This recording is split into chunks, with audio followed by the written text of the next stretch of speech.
Hi, I'm Jill from JillsHomeRemedies.com, and today I have my daughter Rebecca with me, and we're going to show you how to make elderberry syrup. What I have done is taken half a cup of dried elderberries and 3 cups of water, brought it to a boil, and simmered it for about 30 to 45 minutes. And I'm having her mash these elderberries just to help release the good properties out of the elderberries. And so that's what she's doing right now. And so now we're going to strain the elderberries. You can use cheesecloth, you can use an old white cotton t-shirt, or you can use a fine strainer. It has to be something that won't allow the elderberries to slip through it, because elderberries are a very small berry. So we're just going to put this through the strainer like this. And I want to get all the elderberries out of there because I'm going to have her just squeeze the juice out of the elderberries. You want to get all the good stuff out of it that you can. So she's just going to press it out with a spoon. And I've been calling this my homemade flu medicine. And that is because elderberries are a very strong immune boosting herb. They're good for bronchitis, they're good for colds, they're good for coughs. This syrup is good for allergies and asthma, but they're especially good for the flu, for preventing it and treating the flu. They contain compounds that inhibit the flu virus from invading the respiratory tract and the cell membranes. So they're a very good thing for the flu. And so I call it my homemade flu medicine. And when you take the syrup on a daily basis, it can help prevent the flu. And I know many people that just promise that if you take it every day, you will not get the flu. And so that's what I like to do. And so she's gotten all the good stuff out of the berries. And so what I'm going to do is mix 1 cup of honey, of raw honey, into this syrup.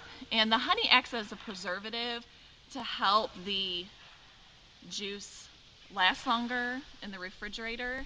And it also, raw honey is very good for allergies and asthma, and you can use raw honey just for different ailments and medicine all by itself. So it's just a very good thing. So scoop all that in there, and my elderberry syrup is still hot, so it'll mix in better. And a recipe that I actually recommend more than this is adding apple cider vinegar into it. And you might wonder, well, then why are you making it with just honey if it's good to add apple cider vinegar also? Well, one of my daughters does not like the syrup with the apple cider vinegar in it. I think it tastes yummy. It doesn't have very much vinegar in it, and I think it tastes really good. But she just has a hard time with it. She likes the apple cider vinegar by itself, but mixed with the honey and the elderberries, she just has a hard time taking it. So I thought that would be nice and make her a jar without the apple cider vinegar in it.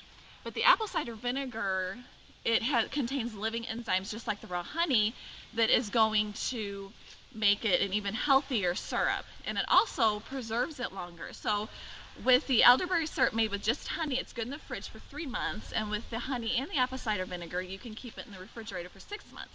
So I know I have read of people that take the syrup specifically with the honey and the apple cider vinegar, and they have been able to throw away their asthma and their allergy medicine because taken on a daily basis has just helped them that much with allergies and asthma. And so all you do after you mix that is you just pour it into a jar like this, and put a lid on it. And it's a good idea to label it and put the date on it that you made it, so that you remember that it expires. With honey, like I said, it expires in about 3 months. With the honey and the vinegar, expires in 6 months. And it's recommended to take a tablespoon a day for adults and a teaspoon a day for children.